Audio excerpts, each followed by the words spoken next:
Welcome back. We have been discussing about the objective states of the mind. We will now see its counter argument, the subjective states of mind. The subjective states pertain to the first person experience of being in a particular mental state.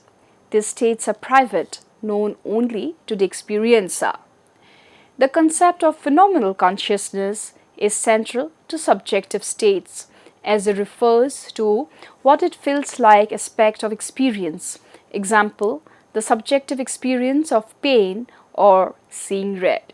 These states are often resistant to objective measurement, which poses a challenge for materialistic explanation. The objective versus subjective divide is critical to understanding the nature of consciousness and mental states. Materialist approaches often attempt to explain subjective states by identifying them with objective physical states. However, non-material theories argue that subjective experiences, qualia, cannot be fully reduced to objective brain processes.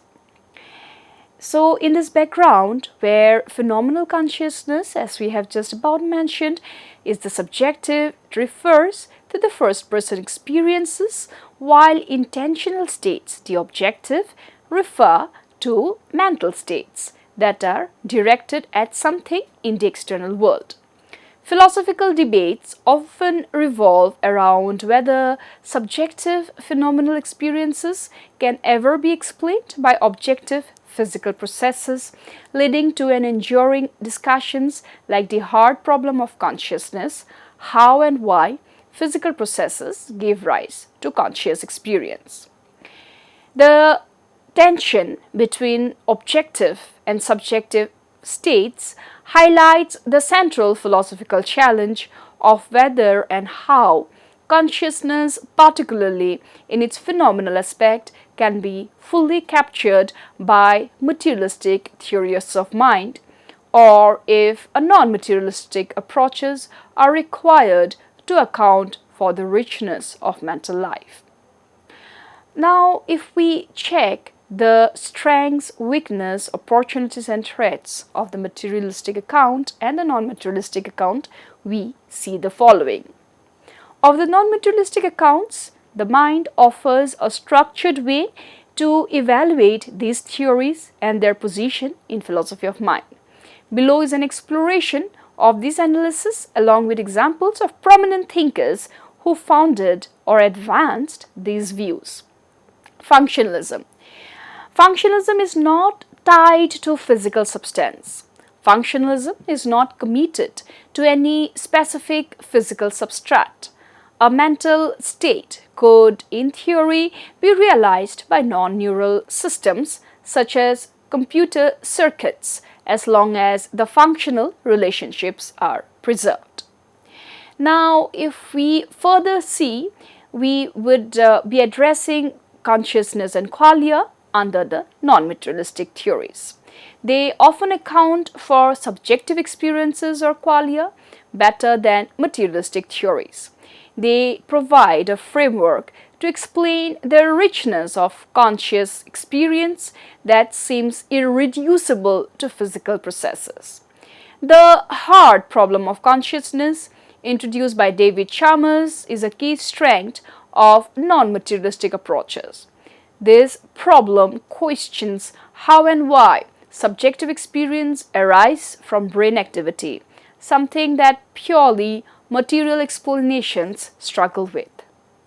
Non-materialistic theories, especially property dualism and substance dualism, argue that certain mental phenomena such as thoughts, emotions and sensations cannot be entirely reduced to physical states of the brain. This aligns with the intuitions many people have about the mind being more than just brain chemistry. René Descartes' substance dualism posits that the mind, which for him is a thinking, non-physical substance, and the body, a material substance, are distinct entities. Many non-materialistic theories preserve a stronger concept of free will as they are not bounded by deterministic physical approaches. In contrast, materialism can imply that human behavior is determined by brain chemistry, leaving less room for free agency. Immanuel Kant, who believed in a dualistic framework, posited that humans have both a phenomenal physical and a nominal non-physical aspect, with free will being part of the non-physical domain. The non-materialistic theories are often compatible with spiritual and ethical dimensions, which see the soul or consciousness as fundamental and distinct from the body. This gives non-materialism a broader appeal in many cultural, spiritual, and ethical discussions. Plato's theory of the soul and the belief in the soul's immortality exemplify the non-materialistic view that consciousness or the mind can exist beyond the physical. Now, if we further analyze the weaknesses of the non-materialistic theory, we see that the non-materialistic theories often lack empirical verification and testability, as they rely on metaphysical assumptions that cannot be directly observed or measured. This makes them less scientifically grounded compared to materialistic approaches, which can be explored using neuroscientific methods. Descartes' idea of the mind-body interaction happening via the pineal gland has no scientific basis and has been largely abandoned. Complexity and vagueness. Since the non-materialistic theories often rely on abstract metaphysical concepts, they can be vague or complex. They require assumptions about the nature of non-physical substances or properties that may be difficult to conceptualize or defend logically. Leibniz's monadology, which postulates the existence of monads, which are simple, indivisible, non-physical entities, is considered overtly speculative and difficult to reconcile with modern science.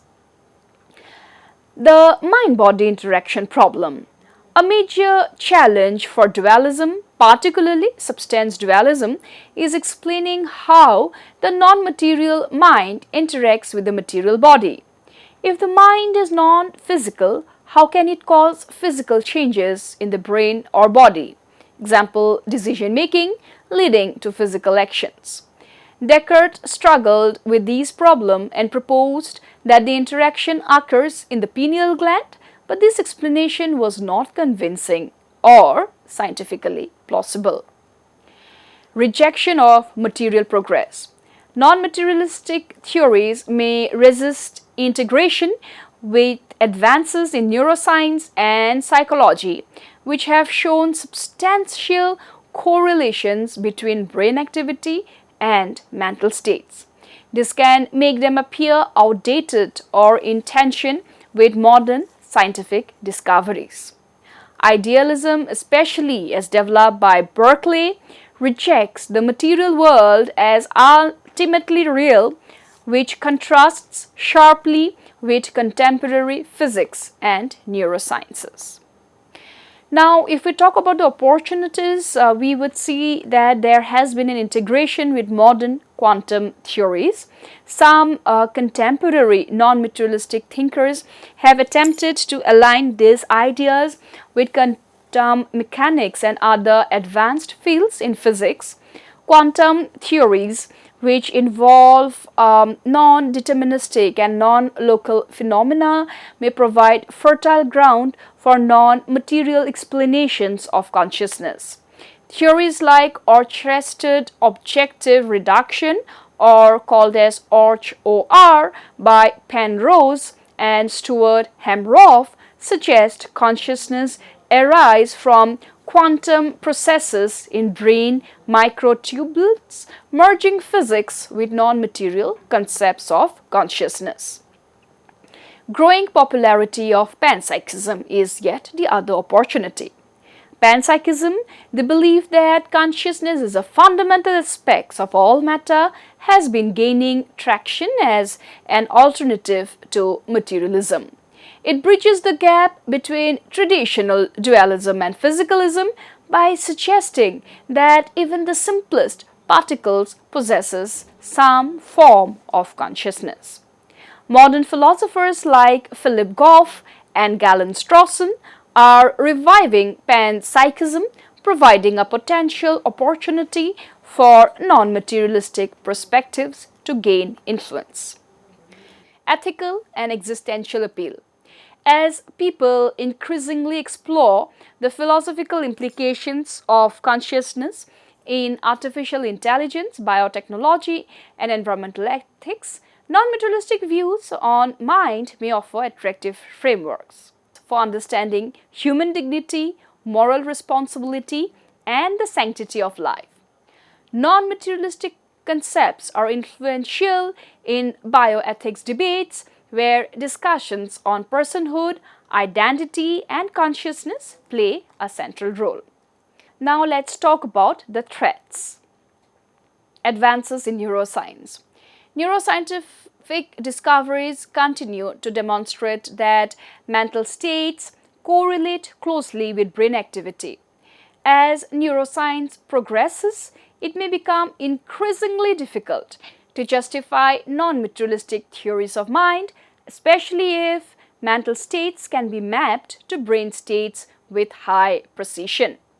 The discovery of neural correlates of consciousness, which are specific brain states associated with conscious experiences, challenges non-materialistic theories that insist on the mind's independence from the brain. The dominance of scientific naturalism, the view that everything can be explained through science and natural laws, threatens the relevance of non-materialistic theories, as modern academia often favors physicalist or functionalist models of consciousness. The trend towards reductive physicalism, championed by philosophers like Daniel Dennett, which views consciousness as an illusion, undermines the non-materialistic viewpoint. Occam's razor. Non-materialistic accounts are often criticized for violating Occam's razor, the principle that we should not multiply entities beyond necessity. Since materialism offers simpler, empirically based explanations, critics argue that non-materialism adds unnecessary complexity. The rise of eliminative materialism, which argues that mental concepts like beliefs, desires may be unnecessary, further pushes non-materialistic theories to the margins. So, if we talk about the further philosophers or founders or those who had advanced the non-materialistic theories, we would see in the list the names of René Descartes, the father of substance dualism, distinguishing between mind, res cogitans, and body, res extensa. Plato, who argued for the immortality of the soul and mind's existence as part of a higher realm of forms. Bishop Berkeley, who advanced idealism, the view that the only reality is mental and the physical world exists only in perception. Leibniz, who proposed monadology, where the universe is made up of simple, non-physical substances called monads. David Chalmers, contemporary philosopher known for distinguishing between the easy problem or the soft problem of consciousness and the hard or difficult problem of consciousness, arguing that the latter resists materialistic explanations. The non-material theories continue to provide rich philosophical territory, particularly for those interested in the profound aspects of consciousness that materialistic frameworks struggle to fully explain. In this background, we are good to go with Thomas Nagel's seminal article, What It Is to Be a Bat from the Non-Materialistic Perspective. Thomas Nagel's seminal essay, What It Is Like to Be a Bat, published in 1974, is a foundational text in philosophy of mind that critically examines the subjective versus objective nature of consciousness.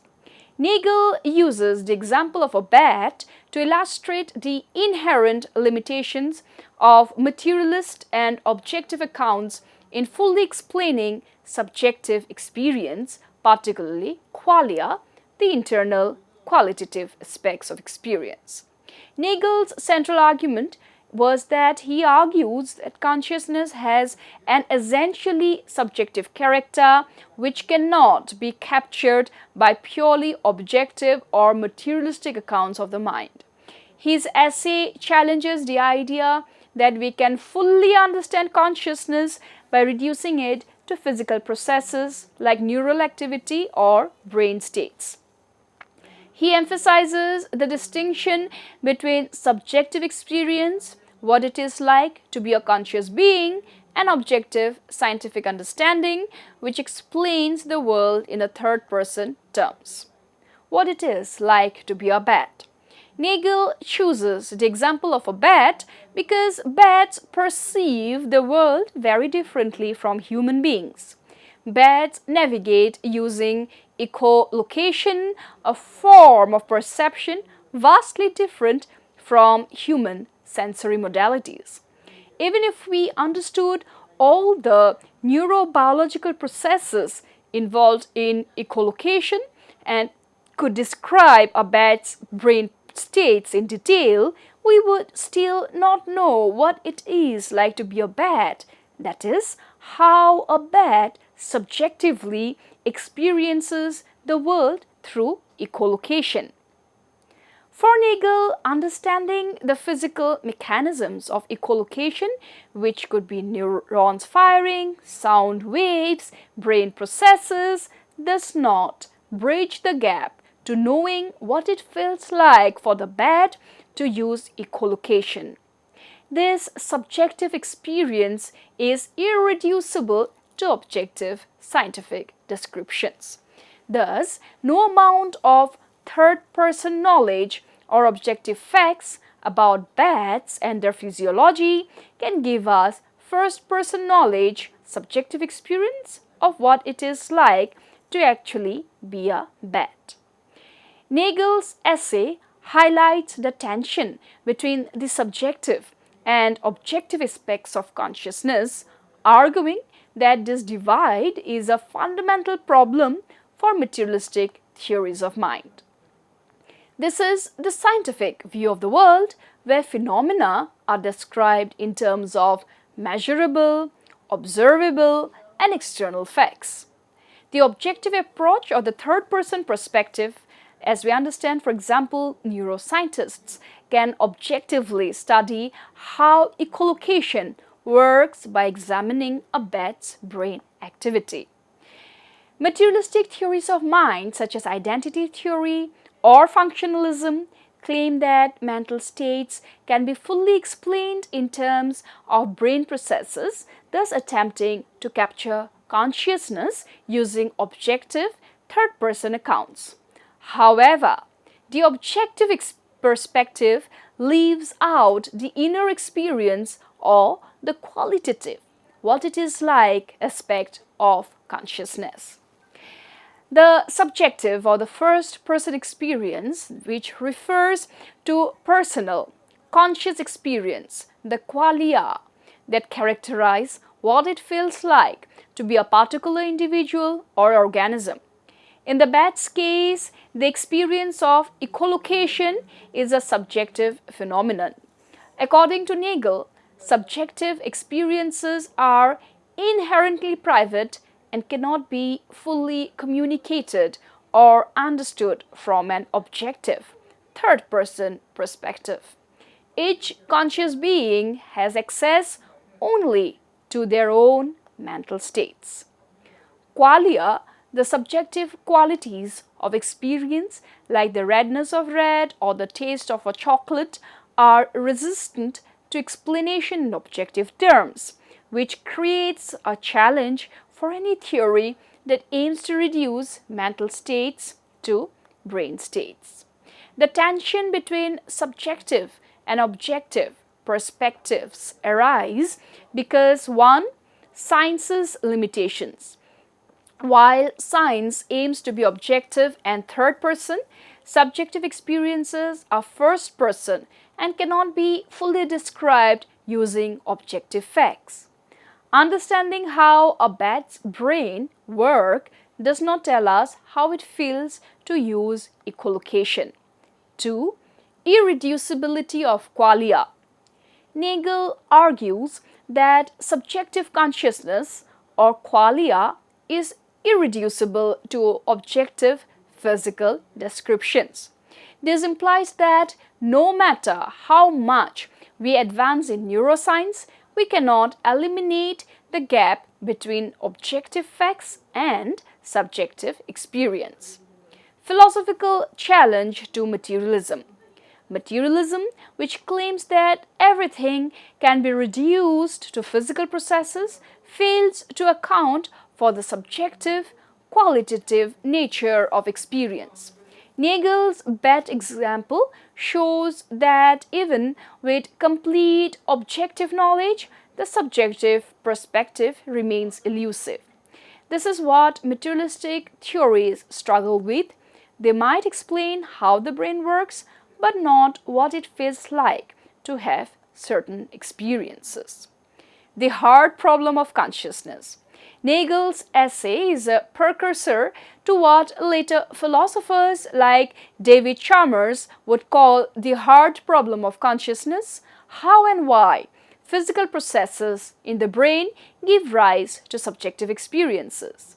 Nagel is essentially pointing out that there is a fundamental gap between knowing all the physical facts about the brain, the objective third-person view, and understanding what it feels like to have a conscious experience, the subjective first-person view. Thomas Nagel's What It Is Like to Be a Bat draws attention to the limits of objective scientific approaches in explaining subjective experiences. The tension between subjective and objective viewpoints becomes clear when we try to understand how consciousness works, especially in beings whose experiences differ radically from our own. Nagel's argument is a profound challenge to materialistic theories of mind, asserting that the subjective aspect of consciousness, what it is like to have experiences, is an essential feature of mind that cannot be fully captured by objective accounts, creating a lasting tension in philosophy of mind. Thomas Nagel's work, thus, in his seminal article, What It Is Like to Be a Bat, has had a profound impact on philosophy of mind and consciousness studies. His insights challenge reductionist and materialistic approaches to understanding consciousness, highlighting the difficulties of explaining subjective experience or qualia through objective scientific methods. Let us break down the philosophical insights, influences, criticisms, and elucidations related to Nagel's work. The first philosophical insight of Nagel's essay is subjectivity of conscious experience qualia. Nagel emphasizes that subjective experience is at the core of consciousness. His famous phrase, "what it is like," refers to the idea that every conscious being has a first-person perspective that is private and cannot be fully accessed by others, particularly through third-person objective accounts. His bat analogy demonstrates that no matter how much objective knowledge we gather, we still cannot understand its subjective experience. This insight challenges materialism, which attempts to explain mental phenomena solely through physical brain states. Limits of physicalism and reductionism. Nagel critiques physicalism, the view that everything can be explained in terms of physical processes. He argues that conscious experience cannot be reduced to physical descriptions because it involves a subjective, qualitative aspect that is not captured by objective science. This insight questions the belief that neuroscience or cognitive science can fully explain consciousness by mapping brain functions. For Nagel, even a complete physical understanding of the brain leaves out the subjective, what is like aspects of experience. The irreducibility of the first person perspective. One of Nagel's major philosophical insights is that of the first person perspective is unique and cannot be reduced to third person scientific facts. This leads to the idea that any comprehensive theory of mind must account for both subjective and objective perspectives, which physicalism often neglects. The hard problem of consciousness. Nagel's essay is seen as laying down the groundwork for what philosopher Chalmers later calls the hard problem of consciousness. Skepticism about objective knowledge of consciousness. Nagel's essay is seen as laying the groundwork, and this insight differentiates essay problems of consciousness such as explaining cognition, behavior from the hard problem which involves explaining the nature of experience itself. Philosophers who had been influenced by Nagel are David Chalmers, who is known for his hard problem of consciousness, Frank Jackson's, who is famous knowledge argument, the story of Mary, the color scientist who knows all the physical facts about color but has never seen, echoes Nagel's concern about the incomplete nature of physicalism. Colin McGinn, who is also had argued that the mind-body problem might be unsolvable because our brains aren't equipped to fully understand consciousness. Galen Strawson, he has argued for realistic monism, the view that consciousness is a fundamental feature of the universe similar to physical properties. Last but not the least, the criticism of Nagel's work can be seen in philosophers like Daniel Dennett. For Dennett, Nagel is exaggerating the gap between subjective experience and objective knowledge. Paul and Patricia Churchland, who with their eliminative materialism has criticized Nagel. And last, we see that philosophers like Kim have argued that Nagel's distinction between subjective and objective knowledge overstates the gap between mental and physical explanations. With this, we give an end to Nagel's work of What It Is to Be a Bet. In our next lecture series, we continue with the non-materialistic account of philosophy of mind with yet another philosopher to begin with, and that is Frank Jackson's knowledge theory of argument. Thank you so much.